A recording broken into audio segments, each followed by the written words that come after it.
Meeoiba ama oina poklabadi nongmadi soidana sigadaba leirabani adubu epurup ireibak kidamak thawai katpa ngamba haibasidi athoiba singdagi athoibani haina konung sanglengi angom ningthou poireiton phongdokkhre.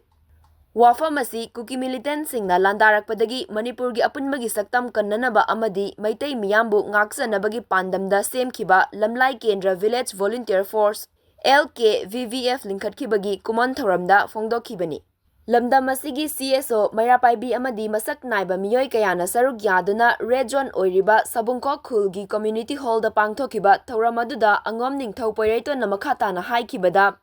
lamdam asida thingbinaba leitraba amagum mapan lamdagi mitop kaya leptana changsinlakpa asina lamdam asida ngasi pamdaba thodok kaya thoktuna miyam awaba khudongchadaba kaya mayoknari.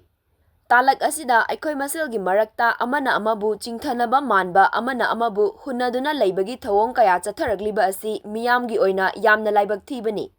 Aikhoi maselgi marakta leiriba wakhalon khetnaba kaya asi kauthoknaduna ireibak iramdam asibu kannanaba aikhoi punna hotnaminasi hainasu miyamda appeal tawki. Amaromda L.K.V.V.F ki Commander-in-Chief Y. Bosanna phongdokhibada Lamlai Kendra sigi praja sing asi lau singun ayamba sinfam oijaduna hingjarakpani. Adubu haukiba chahidagi ngasi fauba kuki militant singna landarakpadagi Red Zone da leiriba miyam asi lau uba phangdana leiri. Hauzik lau panba yadana leiriba laufam sing asi matau karamna lau panba yagadagi haibasi lamdam asida leiriba CSO amadi loop sing amatta oina khanaminasi haiba Wapham kayasu phongdokhi. Masidi apoy kay ko bay apoy isa na yundagi tomo thongdami ko ngasi ay ka hongrama apoy iramda apoy di maydai haibasidi se luirani haiba wakal ko maduche no mathoktai masida apoy na pujansi tosi adubu haibi enda mathokta de khali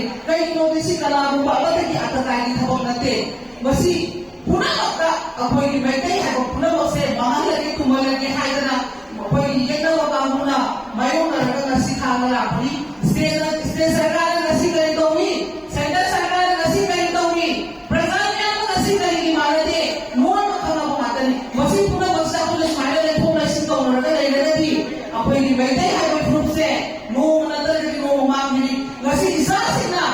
mama apoy leba tasena ya na wai base ai de tum khai ga isu piri ai ga sui bus ya mo leiradi adu bata arga su mamai thogana ngasi apoy maite hai ko se kanba mong gadileba mata mamada imasi da lo bi thogda ko ngasi apoy lei mo mama si da lo mo thogdami masida ko mani mama jaw mo mama ibumi mama hai bai matam nate ji hongsi ti apoy apurba manipuri mama hai ko photo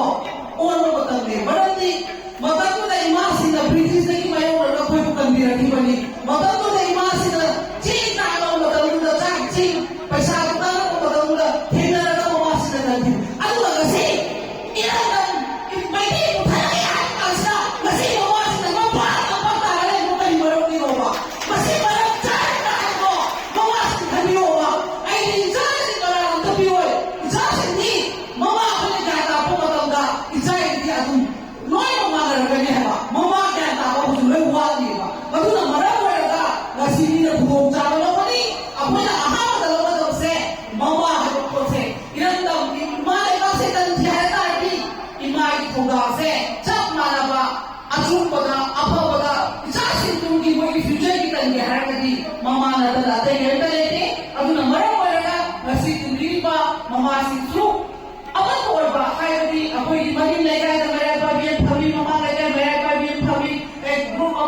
ama atu noi ko si mani ku apun ba mama on si ngasi su apo na i ma i pe ni na ha ko lo ni pero me announce jo dre o ko ko ko i phai ba le the i ma na su ngasi 28 pung ama ka ba matam da su how round da civil protest ama phami ma su tu so pa na hai ma sense ko phai na ma amkil ma adulagi ko